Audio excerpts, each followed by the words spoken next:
bitta videoyimni chigida yozib qoldirishgan ekan. Kichkina g'alaba unumi. Qanaqa maqsadga kichkina reja qo'yib erishish mumkin.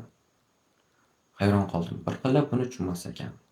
Но опять же, молодец, oz-oz o'rganib dono bo'lur, orlanib so'ramagan o'ziga.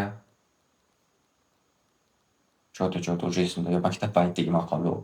Ustozlarimga rahmat, shunaqa chiroyli gaplarni o'rgatishgan. U payt yaxshi tushunmas edim, mana hozir sekin-sekin hazm qilib tushunib boraman.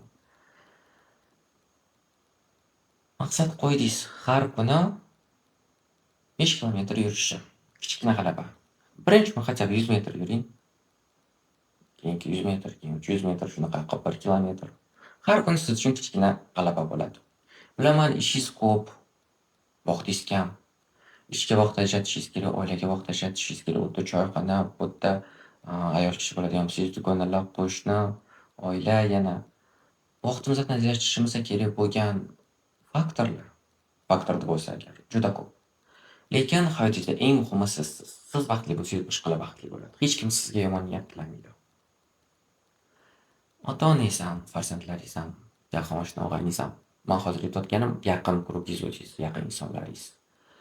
Har biri sizga faqat baxtli. Siz baxtli bo'lsangiz, ular ko'ngli xotirjam bo'ladi. Shu sabab o'zingiz uchun ham vaqt ajrating. 100 metr yuring, 200 metr yuring. Javomisan o'sha yaqin oila a'zolaringiz bilan, farzandlaringiz bilan, ota-onangiz bilan, oshna-og'ayningiz bilan sayr qilgani chiqing. 1 kilometr yuringlar, 5 kilometr yuringlar. Uchovinglar olimlar o'sha aytgan, piyoda yurish yugurishdan ko'ra organizmga foydaliroq.